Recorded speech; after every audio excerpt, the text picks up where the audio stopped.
perkenalkan saya Niken. Saya Putri Surya Gemilang. Saya Putri Sabila. Dan saya Eliza. Kami dari kelompok 8 akan menjelaskan tentang the law of international organizations, specifically tentang legal personality.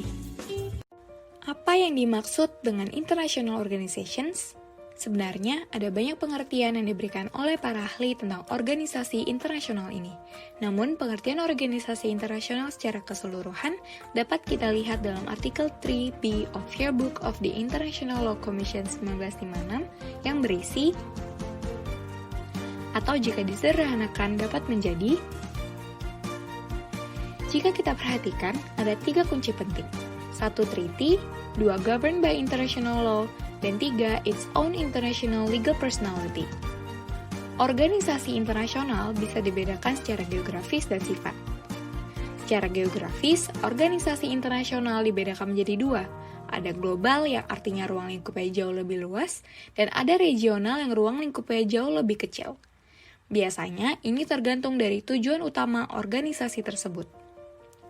Secara sifat, ada organisasi publik, yang artinya anggota dan pendiri dari organisasi tersebut terdiri dari negara-negara, dan ada organisasi privat yang sifatnya non-pemerintah atau hanya melibatkan lembaga swasta dari negara tertentu. Ini biasanya juga dapat disebut sebagai NGOs. Beberapa contoh international organization ada United Nations, ASEAN, SARS, European Union, dan ICRC, serta masih banyak lainnya. Sebenarnya, apa sih yang dimaksud dengan legal personality?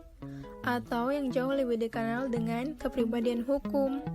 Kepribadian hukum itu ialah yang diperlukan bagi suatu organisasi agar dapat dikategorikan sebuah organisasi internasional yang merupakan subjek dari hukum internasional, dan juga sebagai karakteristik bagi suatu organisasi internasional untuk mempunyai hak serta kewajiban dalam hukum internasional dalam mengajukan klaim internasional tersebut.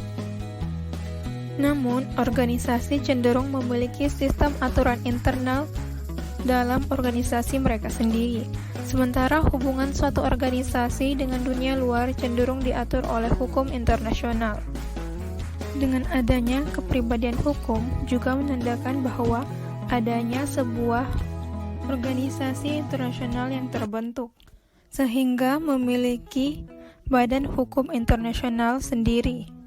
Tanda adanya kepribadian hukum dalam suatu organisasi internasional yaitu adanya perjanjian yang dibentuk. Kepribadian di bawah hukum internasional, sebagaimana telah dicatat, baik dibuktikan dan dibentuk oleh fasilitas untuk terlibat dalam tindakan eksternal, yaitu sebuah organisasi tidak menjadi lebih formal ataupun lebih institusional. Bagaimana cara mengetahui bahwa organisasi internasional memiliki legal personality? Suatu organisasi internasional dapat dikatakan memiliki legal personality saat organisasi tersebut secara hukum mampu menjalankan kewajiban dan memiliki hak dalam hukum internasional. Hak dan kewajiban yang dimaksud antara lain memiliki wewenang untuk menuntut dan dituntut di depan hukum, memperoleh dan memiliki benda-benda bergerak, memiliki kekebalan atau immunity, serta memiliki hak-hak istimewa. Selain itu, saat organisasi internasional memiliki legal personality, maka organisasi tersebut dapat menjalankan fungsi hukumnya dan menjalin hubungan eksternal baik dengan negara anggotanya, negara tuan rumah, negara non-anggota, maupun dengan organisasi internasional lainnya. Legal personality suatu organisasi internasional merupakan suatu kriteria dasar yang dimiliki organisasi internasional. Legal personality suatu organisasi internasional terdapat dalam perjanjian induk organisasi tersebut. Dengan kata lain, apabila suatu organisasi internasional memiliki perjanjian yang sah, maka organisasi tersebut jelas memiliki legal personality.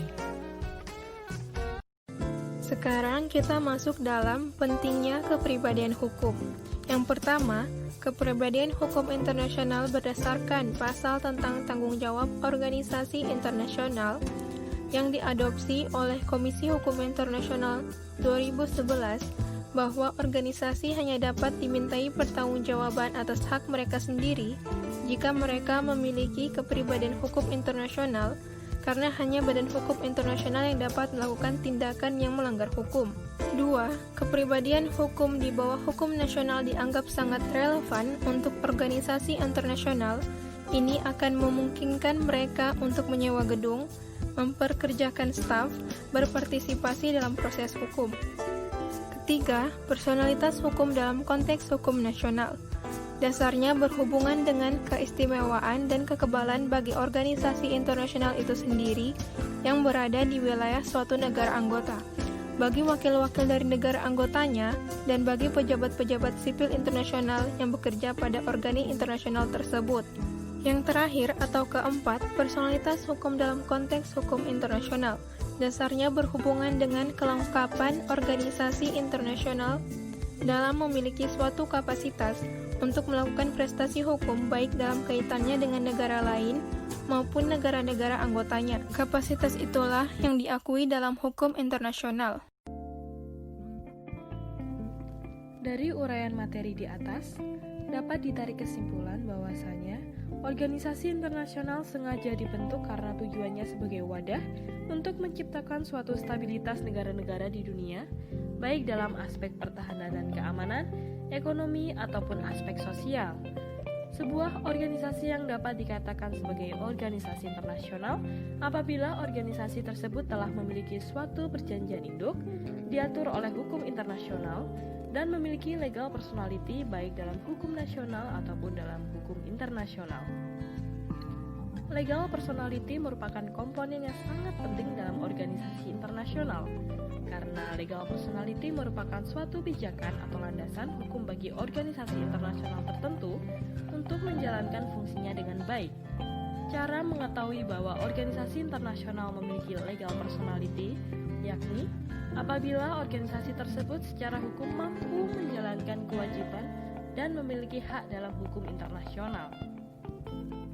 Dalam menjalankan hak dan kewajiban dalam hukum internasional, organisasi internasional haruslah memiliki suatu komposisi atau alat kelengkapan yang jelas. Komposisi-komposisi tersebut telah tercantum pada perjanjian induk organisasi.